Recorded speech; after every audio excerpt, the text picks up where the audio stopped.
आज की video history student के लिए है। मंजू एजुकेशनल हब क्लासेस में आप सभी का स्वागत है। प्राचीन भारत के 16 महाजनपदों में से मगध एक था। मगध एक शक्तिशाली और स्वतंत्र राज्य था। वहाँ पर राजतंत्र व्यवस्था थी। राजतंत्र व्यवस्था उस व्यवस्था को कहते हैं जिसमें सत्ता पीढ़ी दर पीढ़ी एक दूसरे को हस्तांतरित किया जाता है। तो मगध साम्राज्य का उत्थान कैसे हुआ उसके बारे में आज हम लोग जानेंगे।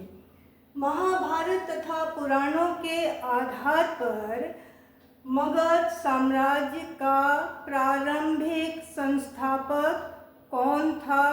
तो प्रारंभिक संस्थापक बृहद्रथ था। उसके पिता का नाम जो था वो वसु था। उसके पुत्र का नाम जरासंध था। यह हर्यक वंश के थे। बिंबसार जो था वह भी उनके कुल का ही था। बिंबसार ने ही हर्यक वंश की स्थापना वास्तव में किया। तो वास्तविक जो संस्थापक है वह बिंबसार ही है। बिंबसार ने 544 ईस्वी पूर्व में वह हर्यक वंश की स्थापना मगध में करके मगध की गद्दी पर बैठा। वह बौद्ध धर्म का अनुयायी था। उसने महात्मा बुद्ध को संरक्षण भी प्रदान किया था। जैन धर्म को भी वह मान्यता दिया था। जैन धर्म बिंबसार को श्रेणिक कहते थे। श्रेणिक शब्द का अर्थ कई मायने में लिया जाता है, जैसे अनुशासन, सुव्यवस्थित, संचालन इत्यादि। तो ये बिंबसार जो था वह जैसे ही गद्दी पर बैठा वह एक महत्वाकांक्षी शासक बन गया और वह साम्राज्यवादी नीति का अनुसरण करके मगध साम्राज्य का विस्तार करना उसने प्रारंभ किया। वह मगध की राजधानी कहाँ बनाई? राजगृह में। इसके साथ ही उसने अंग को मगध साम्राज्य में विलय भी किया। विलय यानी उसमें सम्मिलित किया था। उसके समय का जो प्रसिद्ध वास्तुकार थे उनका नाम महागोविंद था। तो ये जो लेसन है इसमें से MCQ क्वेश्चन पूछा जाता है। उसने यहाँ अब अजातशत्रु जो था बिंबसार का पुत्र था। बिंबसार की उसने हत्या करके और 493 ईस्वी पूर्व में मगध की गद्दी पर बैठा।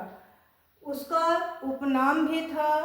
वह उपनाम जो था पुनिक था।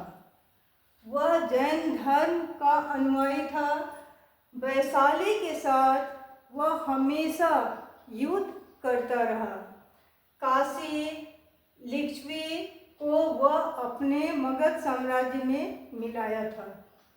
उसका जो पुत्र था अजातशत्रु का उसका नाम उदीन था।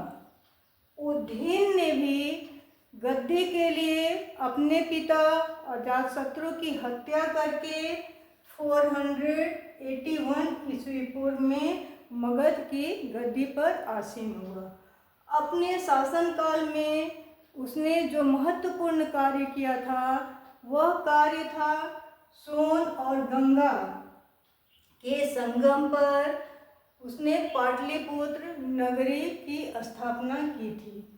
वह जैन धर्म का अनुयायी था। मगध साम्राज्य का जो अंतिम हर्यक वंश का शासक था उसका नाम था नागदशक। नागदशक के बाद यह हर्यक वंश का पतन हो गया और मगध में फिर नए राजवंश की स्थापना हुई। वह कौन सा वंश था? शिशुनाग वंश।